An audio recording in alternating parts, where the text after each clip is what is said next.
نهاية التعلم وتعليم وتذكر وتذكير ونفع والانتفاع والإفادة والاستفادة والحث على تمسك بكتاب الله وسنة رسوله ابتغاء أجل الله قربه وثوابه إلى حضرة سيدنا وشفيعنا رسول الله محمد بن عبد الله صلى الله عليه وسلم خصوصا إلى روح الإمام محمد سالم بن عبد الله بن الشاتري وإلى أرواح والدينا ووالديكم وأمواتنا وأمواتكم وأموات المسلمين عامة ومن عمر هذا المكان سابقا ولاحقا ومن تصدق فيه ومن عبد الله فيه إن الله تغشاهم بالرحمة والمغفرة ويسكنهم الجنة ويختم لنا ولكم بالحسنى في خير ولطف وعافية وإلى حضرة النبي محمد صلى الله عليه وسلم الفاتحة. أعوذ بالله من الشيطان الرجيم. بسم الله الرحمن الرحيم. الحمد لله رب العالمين الرحمن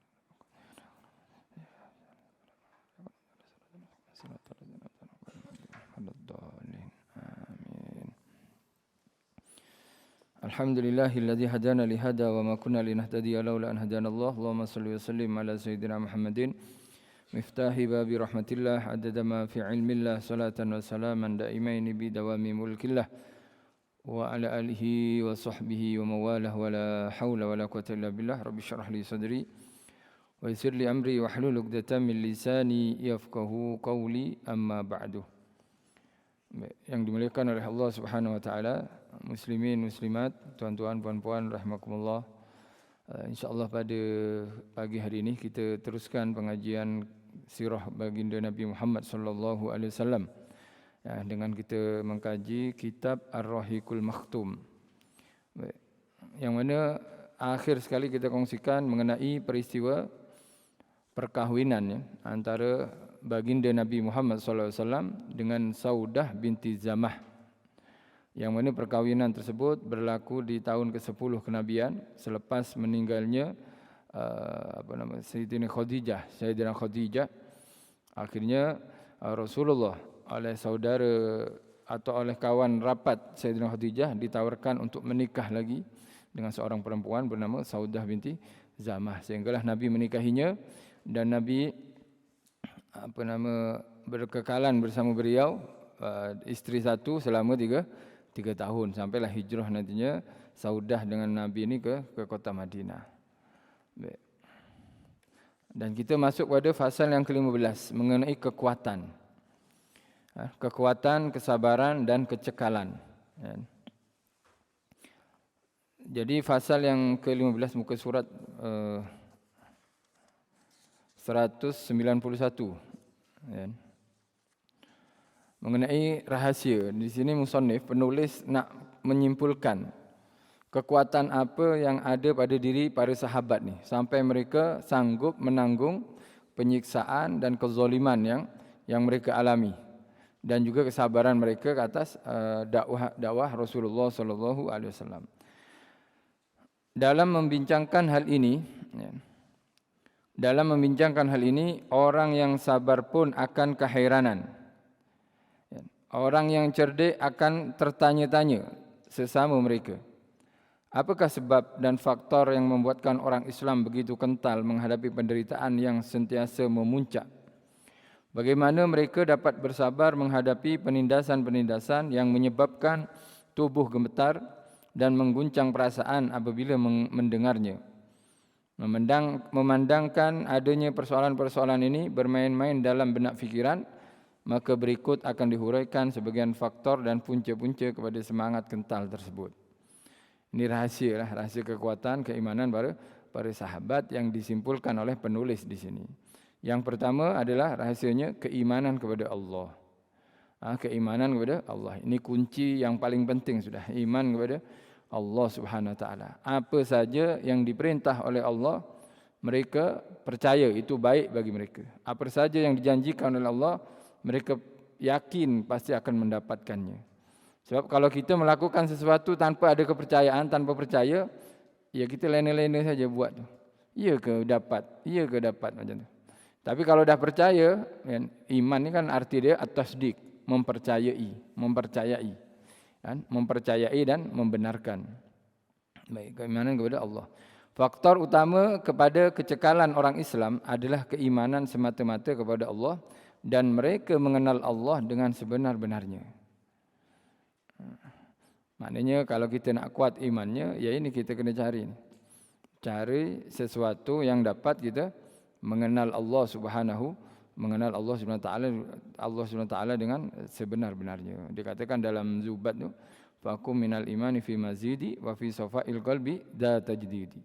Jadilah kamu orang-orang yang dalam imannya selalu bertambah. Wa fi safa'il qalbi, dan dalam kebersihan hati da tajdidi, sentiasa memperbaharui. Dengan cara apa? Bi kasrati sholati wa taati, dengan memperbanyak solat dan ketaatan. Itu caranya. Tambah iman. Bagaimana nak tambah iman? Bi kasrati sholati wa taati, memperbanyak solat dan ketaatan. Juga ini cara untuk membersihkan hati. Bi kasrati sholati wa taati, dan yang ketiga yang paling penting, wa tarki ma linnafsi min syahwati, dan meninggalkan sesuatu yang daripada syahwat.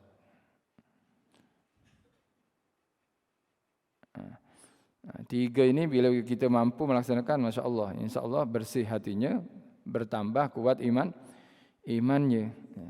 Tak ada rasa nak mengeluh kepada Allah Subhanahu wa taala. Seperti yang sudah kita baca, seperti apa Nabi Ibrahim alaihissalam, ya. Nabi Ibrahim alaihissalam sampai 80 tahun lebih menunggu seorang anak. Lala sekali dapat anak, disuruh sembelih. Tapi tak ada keraguan langsung. Tak ada keraguan langsung kepada Nabi Ibrahim. Memang disembelih. Nabi Ismail pun sama. Nabi Ismail. Sebab didikan siapa? Ibunya. Nabi Ismail kan dididik oleh Siti Hajar. Siti Hajar mula-mula selepas ditinggal oleh Nabi Ibrahim, berdua di mana? Di padang pasir, berdua, tak ada air, tak ada apa, hanya makanan yang dibawa dan air yang dibawa saja. Ketika bertanya, ya Ibrahim, wahai suamiku, adakah ini perintah daripada Allah? Ya, ini perintah daripada Allah. Sudah yakin sudah. Kalau daripada Allah, yakin sudah. Tak ada pertanyaan, engkau kena. Tapi kalau kita buat seperti itu, haram, kita buat dosa besar. Kawin, dapat anak, dibuang isteri dan anaknya. Ya, dosa besar gitu. Oh, ini perintah daripada Allah. Siapa yang merintahkan ini? Wahyu dari mana-mana? Daripada Ifrit ini. Tak ada ini sebab mereka yakin, yakni suami isteri dan anak semuanya tauhid kepada Allah, yakni keyakinan pengenalan mereka kepada Allah sangat tinggi, sehinggalah mereka tak ada keraguan sedikit pun melaksanakan perintah Allah SWT. Iman yang teguh apabila singgah di hati akan mampu menyeimbangi bukit. Ada Imam Haddad berkata, iman seorang ahli ibadah, orang mukmin yang sempurna, bahkan ibadahnya tak akan sanggup ditanggung oleh bukit, kata Imam Haddad. Sebab telah ditengok dengan ibadahnya. Orang yang memiliki iman yang jitu dan keyakinan yang teguh melihat kepenatan dunia, walau sebanyak masa sekalipun, walau betapa besar dan bertubi-tubi dengannya, dengan keimanan dia akan melihat perkara-perkara itu tidak ubah seperti kiambang yang dibawa arus air bah yang mengalir deras, datang untuk memecahkan tembok yang teguh serta kubu yang kuat, tetapi akan berlalu. Istilahnya itu sudah, penderitaan atau kesedihan pasti berlalu. Lalu dikatakan para salaf berkata, orang mukmin tak akan kenyang, la yasba'ul mukmin min khairin yaf'aluh. Tak akan pernah kenyang orang mukmin daripada kebaikan yang dibuat, sehinggalah dia masuk surga. Tak pernah kenyang, buat lagi perbuatan baiknya, buat lagi dan seterusnya. Orang mukmin yang sempurna maksudnya, ya. Orang mukmin yang sempurna. Sebab memang ibadah ini bukan ditentukan oleh kekuatan atau materi atau duit ini, tapi dengan keimanan. Kadang ada orang rumah dia di sebelah masjid, tapi jarang nak solat jamaah. Ada yang jauh, dah jauh, tua pula pergi masjid. Kenapa? Iman dia, bukan kekuatannya. Kemudian oleh itu dia tidak akan memperdulikan kesusahan-kesusahan yang dihadapinya apabila berbekalkan dengan kemanisan iman. Allah SWT berfirman, A'udzubillahi minasyaitonirrajim. Anzala minas sama'i ma'an fasalat awdiyatum biqadariha fahtamalas sailu zabadar rabiya wa mimma yuqiduna alaihi finnar ibtigha'a hilyatin aw mata'in zabadun misluh kadzalika yadribullahu al-haqqa wal batil fa amma az-zabadu fayadhhabu jufaa wa amma ma yanfa'un nasa fayamkusu fil ard kadzalika yadribullahul amsal. Maksudnya dia Allah Subhanahu wa taala telah menurunkan air hujan dari langit lalu membanjiri lembah-lembah dengan airnya menurut kadarnya yang ditetapkan untuk faedah makhluknya. Kemudian banjir itu membawa buih yang terapung-apung. Demikian juga benda-benda bahan logam yang dibakar di dalam api untuk dijadikan barang perhiasan atau perkakas yang diperlukan itu juga menimbulkan buih seperti itu. Demikianlah Allah membuat perumpamaan mengenai perkara yang benar dan yang salah. Adapun buih itu maka akan hilang lenyaplah ia hanyut terbuang. Manakala benda-benda yang berfaedah kepada manusia maka ia tetap tinggal di bumi. Demikianlah Allah membuat pelbagai perumpamaan. Surah Ar-Ra'd. Sememangnya emas kalau nak tengok kemurnian emas tersebut kena bakar dulu. Kena tapis. Kalau dah dibakar panas apa semua baru nampak ni kemurnian emas itu sendiri. Iman seseorang kena ada ujian, kena ada cabaran dia. Cabaran ujian ini diumpamakan banjir sudah. Banjir yang melanda seakan-akan nak menghabiskan. Oh tak tahunya di dalam tanah itu ada besi, ada logam, ada emas. Ternampaklah. Nampak satu musibah yang besar, tapi lala sekali banyak faedahnya. Seperti satu kawasan yang kurang subur, tanaman tak boleh tumbuh. Orang istilahnya hidup di kawasan tersebut pun susah nak hidup, nak tanam tak boleh apa semua. Lala sekali Allah letupkan gunung Merapinya. Di Bromo ini bukan Bromo tapi Gunung Semeru meletup gunung apinya, nampak dahlah hidup susah, gunung berapi pula datang ya. Kan lava sebenarnya. Lava ini mengalir, meletup merata kat mana-mana tempat. Dipikir kita lah hidup susah, ada lava juga panas. Kan dipikir seperti itu, ikut logik dah susah tambah susah kan. Tapi Allah SWT tak seperti itu. Ketika lava ni memang merata pada semua tempat, lala sekali menjadi lebih subur tanahnya. Iya, kalau orang dulu kan tak tahu lava tu apa kan. Kalau sekarang barulah tahu ada lava, barulah seronok dia orang. Masih ada, bukan seronok maksudnya masih jak lagi tak apa, subur jak lagi. Tahulah yang akan berlaku. Tapi kalau orang dulu meletup macam di kawasan Pompei yang meletup gunungnya kan. Mereka kan mengira dah habis sudah dunia ini, istilahnya kawasan dia. Lala sekali tambah subur. Memang orang iman atau orang mukmin ini untuk mengasah imannya, diasah, dibuang karatnya kena ada agak kekerasan sikitlah, agak kekerasan, kena tahan lasak sih, bersabar sedikit. Seperti yang dialami oleh Rasulullah sallallahu alaihi wasallam. Alhasil kalau kita sebetulnya yakin iman kepada Allah itu kuncinya sudah. Semua perkara yang kita alami kan kehendak Allah kan. Allah berkehendak kepada hamba-Nya dengan tujuan baik kepada hamba-Nya. Ya sudah apa yang kita alami ini daripada kehilangan barang, kehilangan orang kita sayang, kehilangan kawan contohnya, kehilangan benda yang kita sangat cinta, yaitu hikmah daripada Allah sudah. Itu pasti Allah menginginkan yang terbaik kepada kita. Yakini seperti itu. Sebab kenapa orang tak akan diuji melainkan dia nak naik pangkat darjat di sisi Allah Subhanahu wa taala. Seperti sekolah sebetulnya. Sebetulnya logika antara akhirat logika akhirat ni seperti dunia sebetulnya. Walaupun tak sama dia punya kadar, tapi hampir mirip sudah. Hampir mirip. Di dunia nak naik kelas kena ada ujian. Kena ada pemeriksaan. Di akhirat naik darjat sama juga. Istilahnya kalau kita solatnya sama-sama saja, ya sudah, sama sudah. Tapi kalau kita melebihkan ujiannya, kita paksa diri kita, menguji diri kita, ya kita akan naik darjat. Alhasil Allah SWT sentiasa memberikan yang terbaik kepada hamba-Nya. Walaupun si hamba tadi merasa itu adalah tak baik untuknya. Ya, ini keimanan yang perlu kita perbaiki selalunya atau kita tambah selalu insyaAllah. Bertolak dari faktor utama ini, maka bergantilah faktor-faktor lain selepasnya. Punca yang paling besar adalah keimanan kepada Allah SWT.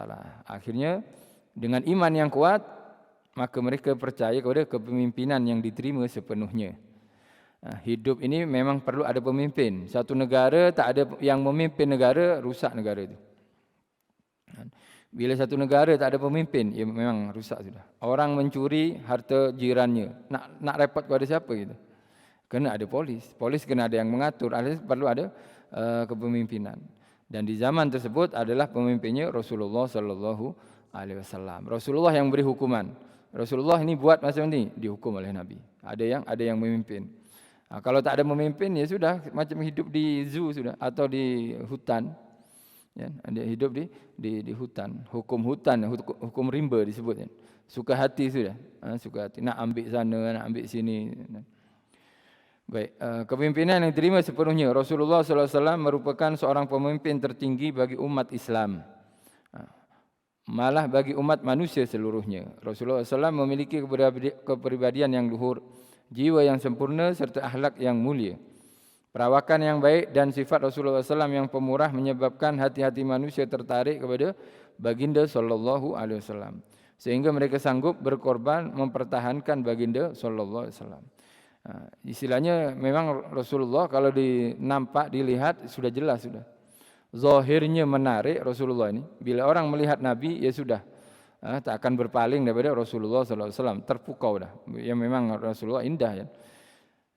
Sampai-sampai orang munafik saja atau orang kafir yang melihat Rasulullah terus tahu wajah atau kepribadian baginda sallallahu alaihi wasallam. Abdullah bin Salam, seorang padri Yahudi, awal mula melihat Rasulullah terus percaya, ini muka bukan muka penipu terus.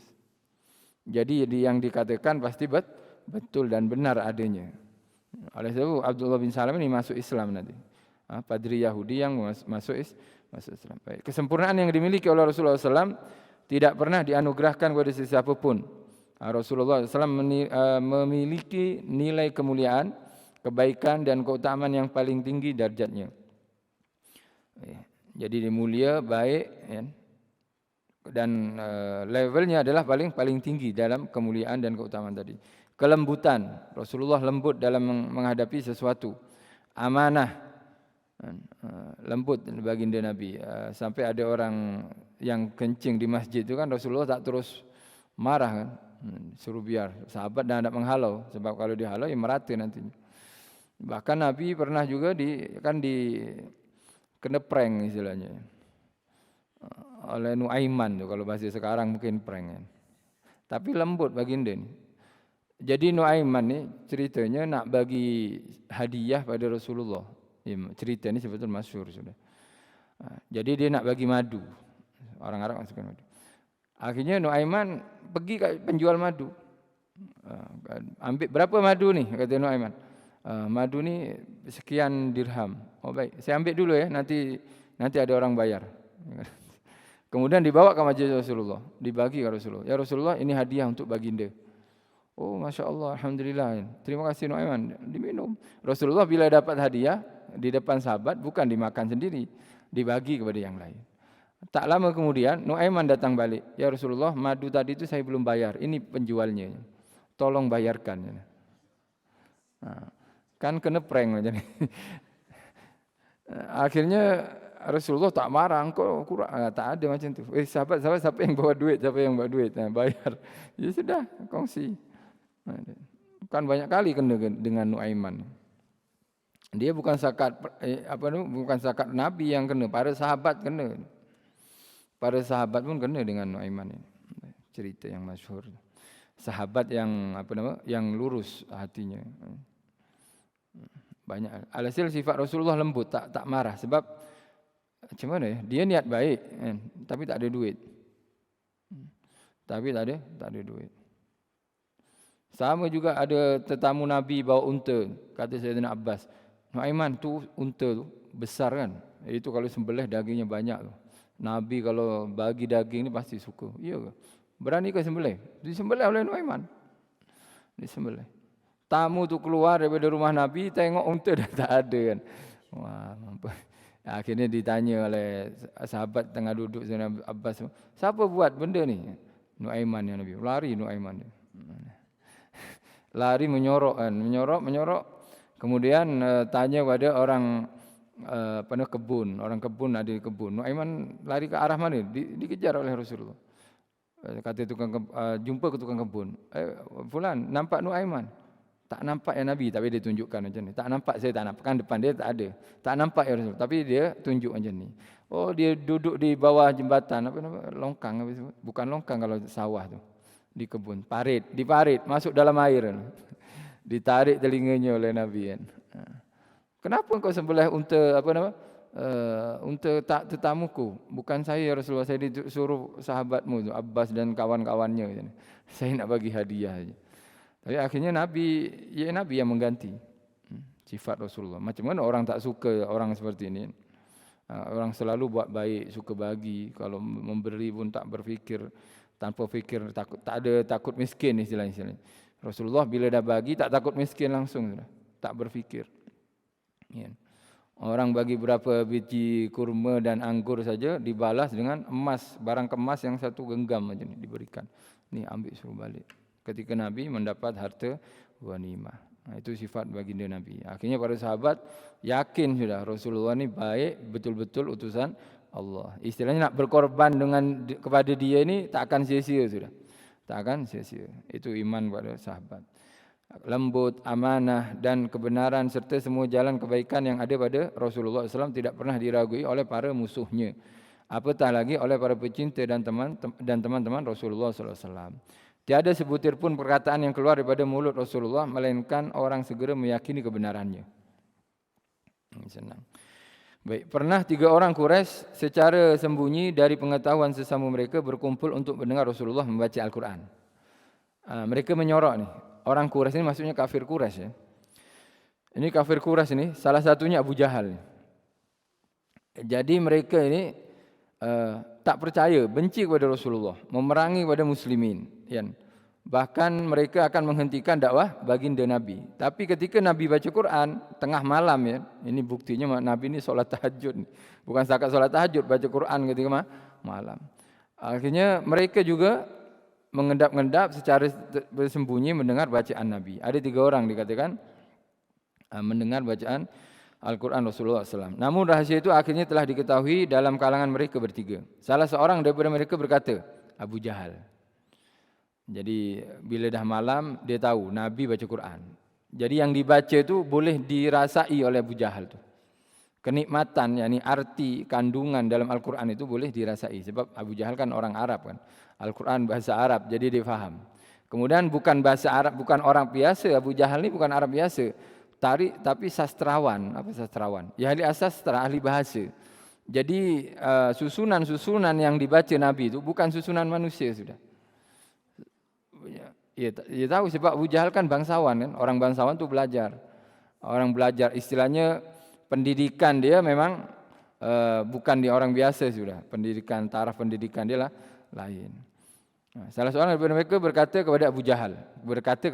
Ya, yang termasuk dalam kalangan 3 orang itu. Apa pandangan kamu tentang apa yang kamu dengar dari Muhammad? Ini malam pertama yang mereka kantoi ini. Baik, akhirnya orang itu tanya kepada Abu Jahal, apa pandangan kamu tentang apa yang kamu dengar dari Muhammad? Lalu Abu Jahal menjawab, apa yang aku dengar, kami berbalah dengan Abu Abdul Manaf untuk mendapatkan penghormatan. Apabila mereka memberi makan, kami pun turut memberi makan. Apabila mereka menolong, kami juga turut menolong. Apabila mereka memberi, kami juga memberi. Hingga kan apabila kami sedang tarik-menarik di atas kendaraan, berebut mendapat pengaruh. Ya. Dan kami ini ibarat 2 kuda perang yang tergadai. Tiba-tiba mereka berkata kepada kami mempunyai Nabi yang membawa wahyu dari langit. Jika begitu, bilakah kami akan dapat menewaskan kumpulan ini? Demi Allah, kami tidak akan beriman selama-lamanya dan tidak akan membenarkannya. Ini pendapat Abu Jahal sendiri kan. Mula-mula ini. Apa yang kamu, yakni kesan apa yang kamu rasai ketika mendengar bacaan Nabi? Akan cerita, yakni sejarah keluarga Abdul Manaf dan Abu Jahal ini memang panjang, bersaing dalam kebaikan. Tapi kebaikan mereka ini bukan kerana Allah kan. Mereka suka sedekah, mereka menolong, mereka memberi bukan kerana Allah, sebab pengaruh saja, cari perhatian orang-orang Mekah ni. Jadi nampak yang baik siapa? Yang paling baik dia. Jadi lebih ramai orang suka mereka macam tu. Jadi di sana tak ada kerana lillah tu tak ada sudah. Lillahi taala tak ada. Abu Jahal pernah berkata, ini satu malam saja yang diceritakan. 1 malam. Dalam ceritanya 3 malam nih, 3 hari. Jadi hari pertama mereka mengendap-endap baca. Selepas habis Nabi baca, dekat-dekat subuh Nabi berhenti. Lala sekali mereka Nabi berhenti, sadaqallahul azim, ya. Mereka balik. Ketika mereka berbalik terjumpa, kamu pula kat sini. Saya lupa nama 2 orang. Yang satu Abu Jahal. Buat apa kalian kat sini? Kata Abu Jahal mula-mula, tak, aku nak cari kelemahan bacaan dia. Kononnya lah. Kamu buat apa sekarang ni? Sama, kita sama niatnya. Ingat, esok jangan balik lagi tu. Baik, esok kami tak akan balik. Hari ini saja. Esok 2 juga jumpa 3 orang ni. Sampai hari ketiga baru ditanya ni. Oleh sebab kan mula-mula mereka kononnya Abu Jahal kan cari keburukan, kelemahan daripada Al-Quran. Tapi sampai 3 kali ini dah lain macam sudah. Oleh sebab itu mereka tanya kepada Abu Jahal, apa pendapatmu dengan bacaan yang dibaca oleh Nabi Muhammad tadi? Akhirnya Abu Jahal pun menyangkal juga. Apa nama, gengsi kalau orang Indonesia ni apa sebutnya? Apa? Gangster. Tak, maksudnya dia takkan aku pernah tunduk dengan dia. Dia punya ini besar, apa nama? Seperti ego. Jadi ego. Baik, sampai dia bersumpah, demi Allah, kami tidak akan beriman selamanya dan tidak akan pernah membenarkannya. Yani Abu Jahal pernah berkata, hai Muhammad, sesungguhnya kami tidak pernah mendustakan kamu, akan tapi yang kami dustakan ialah ajaran yang kamu bawa ini. Lalu Allah Taala berfirman, mengabadikan perkataan Abu Jahal ni. A'udzubillahi minasyaitonir rajim. Qad na'lamu innahu la yahzunuka alladhi yaqulun fa innahum la yukadzibunaka walakinnaz zalimina bi ayatillahi yajhadun. Maksudnya sesungguhnya kami mengetahui apa yang mereka katakan itu akan menyebabkan engkau Muhammad berduka cita. Maka janganlah engkau berduka cita kerana sebenarnya mereka bukan mendustakanmu tetapi orang yang zalim itu mengingkari ayat-ayat Allah disebabkan kedegilan mereka semata-mata. Pada pribadi Nabi, Abu Jahal apa semua tak ragu pada pribadi Rasulullah. Rasulullah memang jujurlah. Yang diragukan tu yang disampaikan kepada Nabi. Jadi agak pelik juga ya. Yang menyampaikan orang jujur tapi yang penyampaiannya tidak dipercayai. Heran juga jadinya. Ya, itu apa nama, rahasia Allah Subhanahu Wa Taala tak beri hidayah kepada Abu Jahal. Pada suatu hari orang kafir berbual-bual mengenai sesuatu yang menyakiti Rasulullah SAW sebanyak 3 kali. Rasulullah SAW berkata, hai orang Quraisy, aku datang kepadamu membawa penyembelihan. Tiba-tiba mereka terdiam sehingga kan orang yang paling berang dalam kalangan mereka pun berbicara dengan cara paling baik di sisi Rasulullah SAW. Istilahnya ada ugutan, amaran daripada Rasulullah. Sebab sama dengan hari itu kan, ketika mereka asyik mencaci Nabi, menghina Rasulullah, akhirnya kalian akan saya bunuh. Akhirnya terdiam mereka sudah. Sebab perkataan Nabi, bila Nabi dah cakap, pasti berlaku sudah. Jadi sangat takut dan sangat menakutkan. Istilahnya supaya Nabi ini ragu kepada penyampainya, pada Jibril atau kepada Allah Subhanahu Wa Taala seperti itu. Ya mungkin ada tujuannya. Istilahnya seakan-akan dia berkata, baik kau tengok baliklah ajaran kau ni. Aku ragu. Kalau kepada engkau aku tak ragu. Tapi yang kau bawa ni aku ragu lah. Cuba kau cek balik, seakan-akan dia cakap macam itulah. Jadi dia menyuruh Nabi secara tak langsung kan, menyuruh Nabi untuk curiga kepada Jibril, kepada Allah SWT. Ya. Jauh sifat Nabi kalau dia seperti itu kan. Tapi memang dikatakan ya Pak, dikatakan orang yang berkata, perkataannya selalu jujur, itu ucapannya akan berlaku. Mulut apa sebut? Mulut masin ya? Mulut masin. Itu kuncinya jujur, tak pernah dusta. Kalau tak pernah dusta, benda kecil, benda besar tak pernah dusta, insya-Allah perkataannya berlaku. Perkataannya berlaku. Al-siddiq yahdi ilal bir. Kejujuran itu akan menyampaikan orang kepada kebaikan. Apa yang disampaikan itu akan baik semuanya. Orang yang jujur ya. Orang yang jujur. Kemudian al-bir, kebaikan, yahdi ilal jannah. Dan akan mengarahkan dia kepada surga. Itu siddiq. Oleh Nabi Muhammad SAW ketika ada seorang yang bertaubat kepadanya itu, yang hari itu pernah kita kongsikan ya. 4 kebiasaan, minum arak, berjudi, kaki perempuan, suka menipu. Ya. Tapi dia dah tak boleh tinggal ni, 4 dah ketagih ni, perkara 4 ni. Akhirnya Nabi menerima taubatnya, dan ketika nak taubat, jangan larang aku semua baginda, ya Rasulullah, larang aku satu saja. Yang dilarang oleh Nabi bukan minum araknya, bukan berjudinya atau berzinanya. Yang dilarang Nabi, baik, jangan menipu, itu saja. Jadilah orang jujur, jangan menipu, ya istilahnya menipu dalam ucapan. Dengan itu semua hilang loh. Jadi araknya hilang, berjudinya hilang, kaki perempuan pun hilang. Disuruh apa? Disuruh jujur je Nabi. Disuruh jujur. Sebab kenapa? Sebab ketika dia jumpa Rasulullah, jumpa Nabi, Nabi tanya, dah solat? Dah solat. Istilahnya dia nak jujur, dah dia buat dah baiat kan, buat janji kepada Allah kan. Kalau nak menipu, Nabi Nabi husnuzon saja, nak cakap dah solat. Tapi orang ni sebab dia belum ya Nabi. Esok solat dengan saya. Dengan kami, solat dengan kami. Baik, dia dah cakap baik, hari solat juga.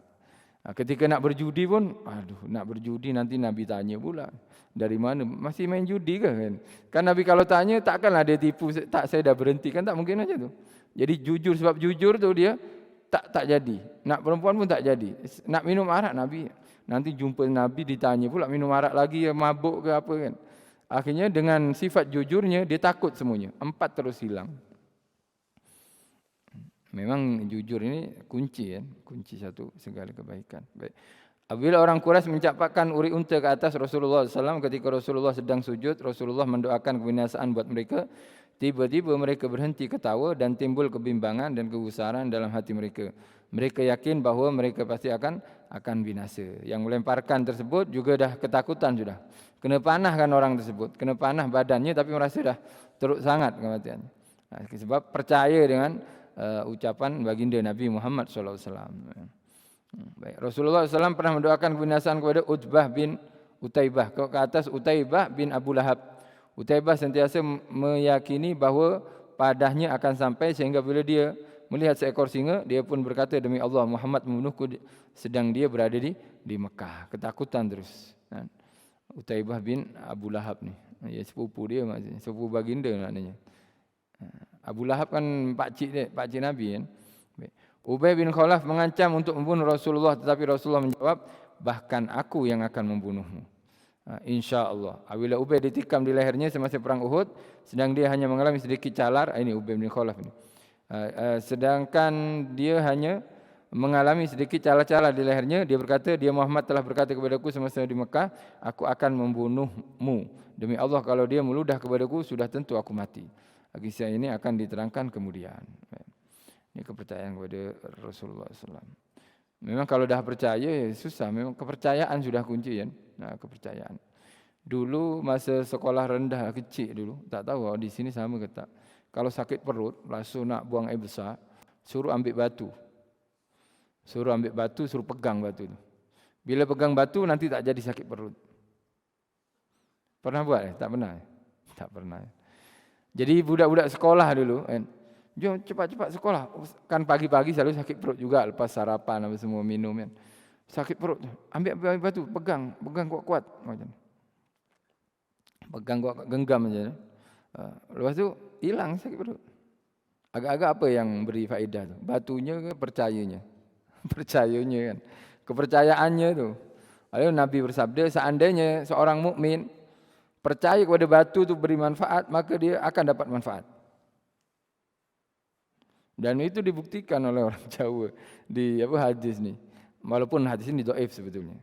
Hadis ini dhaif. Seandainya orang mukmin berkeyakinan batu itu ada manfaat, ya, ada manfaat yang manfaatnya pasti daripada Allah ya, bukan manfaatnya pasti daripada Allah, maka batu itu akan beri manfaat dengan izin Allah.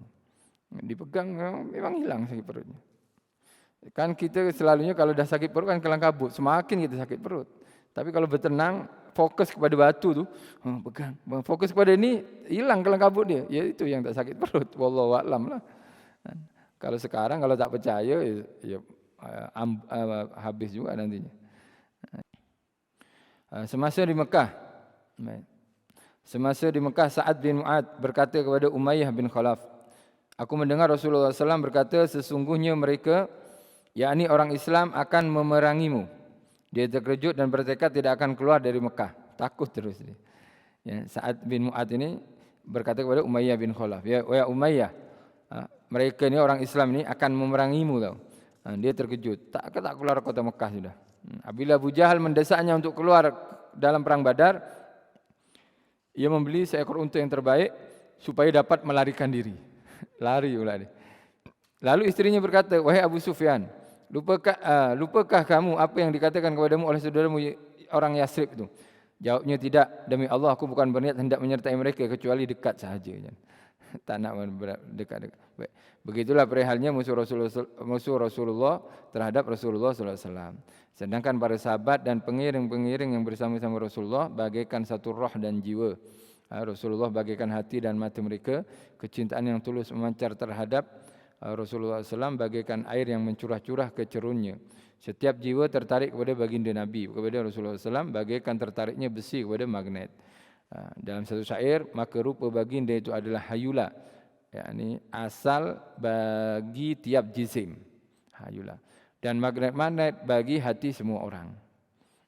Dengan sifat Nabi, ucapan Rasulullah, pandangan Nabi boleh menarik seorang manusia kepada cinta Rasulullah SAW. Kesan kecintaan yang mendalam ini menyebabkan mereka, para sahabat, tidak akan senang jika leher mereka patah sekalipun sekiranya Rasulullah SAW dicakar oleh kuku atau tertusuk oleh duri. Ini yang seperti yang dikatakan oleh sahabat yang ketika disiksa oleh kafir Quraisy. "Wahai fulan, macam mana kalau sekarang posisimu digantikan oleh Muhammad? Demi Allah, wallahi, jangankan disiksa seperti aku. Duri saja yang menusuk kaki Nabi, aku tak ridha mendengarnya." Jadi tak pernah kami bayangkan Nabi itu akan dibunuh atau disiksa. Mereka berani berkorban kepada baginda Nabi SAW. Pada suatu hari Abu Bakar radhiyallahu anhu dipijak dan dipukul orang semasa di Mekah. Utbah bin Rabi'ah menghampiri beliau dan memukulnya dengan sepasang kasut yang bersalut besi, sehingga kan mencederakan wajah Abu Bakar As-Siddiq. Darah mengalir di atas perut Abu Bakar, wajahnya tidak dapat dikenali dan hidungnya tidak dapat dibezakan disebabkan keadaan beliau yang parah. Bani Taim terpaksa mengusung Abu Bakar radhiyallahu anhu dengan menyelimutkan sehelai kain dan mencampakkan beliau ke dalam rumahnya. Keadaannya yang parah itu menyebabkan mereka tidak ragu bahawa Abu Bakar akan mati.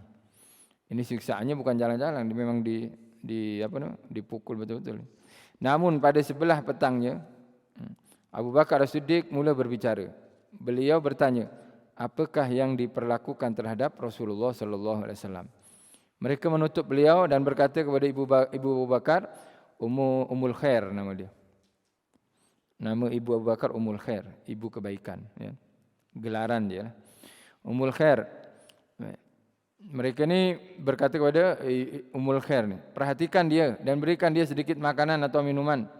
Apabila hanya tinggal Abu Bakar dan ibunya mendesak Abu Bakar supaya makan, tetapi Abu Bakar radhiyallahu anhu hanya berkata, apakah yang diperlakukan terhadap Rasulullah SAW? Ibu beliau menjawab, demi Allah aku tidak tahu apa yang terjadi pada sahabatmu.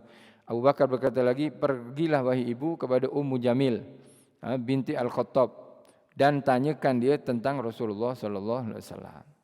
Bintil Khattab, maknanya adik-beradik Sayyidina Umar, ya. Umar bin Khattab, ya. Ini Sayyidina Abu Bakar ni tengah sakit, tengah teruk ni dipukul orang. Nak bagi makan tak nak makan. Nak tahu keadaan Nabi dulu. Tak apa tengah sakit, tengah luka seperti ini, nyeri apa semua. Janji apa keadaan Nabi. Jadi dia boleh makan kalau tahu keadaan Rasulullah sallallahu alaihi wasallam. Menahan kesakitan untuk mendapatkan berita tentang baginda Nabi. Maka mau tak mau Ummul Khair tadi pergi. Maka pergilah ibunya kepada Ummu Jamil lalu bertanya, Abu Bakar bertanyakanmu tentang Muhammad bin Abdullah. Jawab Ummu Jamil, aku tidak tahu hal Abu Bakar atau Muhammad bin Abdullah. Kalau kamu mahu, biarlah aku bersamamu untuk bertemu anakmu. Jawab Ummul Khair, baiklah. Maka Ummu Jamil mengikut Ummul Khair pulang. Apabila sampai ke rumah Ummul Khair, dia mendapati Abu Bakar cedera parah. Ummu Jamil mendekati beliau sambil menjerit, demi Allah, sesungguhnya kaum itu memperlakukan begini terhadapmu bagaikan perlakuan orang fasik dan kufur. Demi Allah, aku mengharapkan Allah akan membalas bagimu terhadap mereka. Abu Bakar terus bertanya, apakah yang diperlakukan terhadap Rasulullah SAW? Ummu Jamil menjawab, ini ibumu. Dengarlah cakapnya Abu Bakar. Abu Bakar radhiyallahu anhu membalas, kamu tidak ada sebarang tanggungjawab terhadapnya. Maka Ummu Jamil pun menjawab pertanyaan beliau, dia Muhammad sihat sejahtera. Jawapan kepada daripada Ummu Jamil. Di mana dia? Tanya Abu Bakar lagi. Di rumah Ibnul Arqam. Jawab Ummu Jamil. Berkata Abu Bakar, sesungguhnya aku bernazar kerana Allah tidak akan merasai makanan atau minum sebarang minuman sehingga aku dapat bertemu Rasulullah sallallahu alaihi wasallam. Lalu mereka melambat-lambatkan urusannya sehingga keadaan Abu Bakar berangsur pulih serta keadaan di luar semakin tenang. Kemudian mereka berdua keluar membawa Abu Bakar radhiyallahu anhu bertemu dengan Rasulullah sallallahu alaihi wasallam. Akhirnya Ummul Khair berjanji, baik ya wahai anakku, aku akan bawa engkau berjumpa dah Nabi. Tapi sekarang kena sihat dululah, kena sihat dulu. Banyaklah ditangguh-tangguhkan supaya keadaan Sayyidina Abu Bakar pun pulih, boleh pulih dan sihat. Ini keimanan seorang Sayyidina Abu Bakar As-Siddiq. Di bagian-bagian lain akan dinyatakan beberapa peristiwa menunjukkan kasih sayang terhadap Rasulullah SAW, terutama kisah yang berlaku semasa perang Uhud dan kisah yang berlaku kepada Khubayb serta mereka yang sepertinya. Khubayb bin Arad. InsyaAllah kita akan kongsikan pada kesempatan akan datang insyaAllah. Buraq ni kendaraan para anbiya. Dan buraq yang dinaiki oleh Nabi Muhammad pernah dinaiki oleh Nabi Ibrahim ketika berangkat daripada Palestin ke Mekah. Naik buraq. Bahkan ada riwayat ahli surga pun naik buraq ya. Sebab buraq ni kendaraan istilahnya. Yang sekali langkahnya sepanjang mata memandang. Ya, semacam itu laju sangat sudah. Wallahu a'lam bishawab. Insyaallah kita teruskan. Kita teruskan dengan khatam Quran ya, khatam Quranul Karim insyaallah.